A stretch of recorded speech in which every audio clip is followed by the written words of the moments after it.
விஜய் வந்து சிஎம் ஆகிட்டார். நாங்கள்லாம் எதிர்பார்த்தது அதுதான். உண்மையிலேயே இது வந்து எம்ஜிஆருக்கு அப்புறம் ஒரு ஆட்சியை வந்து விஜய் அமைச்சிருக்காரு, கண்டிப்பான முறை அது. ஆனால் அவர் வந்து எப்பயும் போல் மக்களுக்காக கண்டிப்பாக அவரோட பணியை அவர் செய்யணும். அது ஒன்று தான் எங்களோட கோரிக்கை. மற்றபடி விஜய் மேலே எந்த ஒரு இதுவுமே கிடையாது. எத்தனை பேர் அவர் வரவே கூடாதுன்னு சொல்லி நொறுக்குனாங்க. ஆனால் எல்லாத்தையும் தாண்டி டிவிக்கு வந்து நின்றுட்டார். அதாவது பெரும்பான்மை கட்சியாக வந்து நின்றுட்டார். தனி பெரும்பான்மைன்னு சொல்லி பிராங்கா சொல்கிறேன், எம்ஜிஆருக்கு அடுத்து விஜய் தான். கேப்டன் கூட வரல, அந்த மாதிரி ஒரு சூழ்நிலை வந்துட்டார். அதனால் வந்து விஜய் வந்து எங்களுக்கு ரொம்ப பெருமையான ஒரு விஷயம்.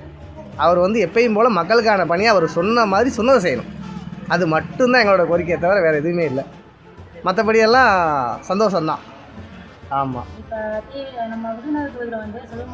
கண்டிப்பாக செஞ்சுருக்காரு. அவர் வந்து என்ன செய்யணும், தமிழக மக்களுக்கு என்னென்ன கெட்டது செய்கிறாங்கன்றது விஜய்க்கு தெரியும். எங்களுக்கு செல்வத்தை தெரியாது, விஜயை மட்டும்தான் தெரியும். ஆனால் அவரோட கோரிக்கையை ஏற்று விருதுநகர் மக்களுக்கு என்னென்ன செய்யணும் அப்படின்ற பணியை கேட்டு செய்யணும். அது அவரோட கோரிக்கையில் படிக்கிற பிள்ளைகளுக்கு, லேடிஸோட ஒரு குடிச்சிட்டு அங்கங்கே கிடக்கிற அந்த ஒரு சில விஷயங்கள், அந்த மாதிரி இது லேடிஸோட பாதுகாப்பு, இது எல்லாத்தையுமே வந்து விஜய் வந்து அவர் கண்ட்ரோலில் கொண்டு வரணும். ஏன்னா எங்களுக்கு செல்வம் யாரும் தெரியாது, விஜய் தெரியும். விஜய்க்காக தான் நாங்கள்லாம் ஓட்டு போட்டோம். ஆனால் அவர் வந்து அவரோட சுயமரியாதை கட்டுப்பாட்டை கொண்டு வந்து எல்லாத்தையுமே ஆட்சியை சுற்றி மாதிரி ஜெயலலிதா வச்சுருந்த மாதிரி வச்சுருக்கணும். ஓப்பனாக சொல்லணும்னா இரும்பு பெண்மணியாக இருந்தது மாதிரி விஜய் வந்து ஸ்ட்ராங்காக செயல்படுவான்னு சொல்லி ஒரே ஒரு வாய்ப்பு தாருங்கள்னு கேட்டார். எல்லோரும் சேர்ந்து கொடுத்துட்டோம்.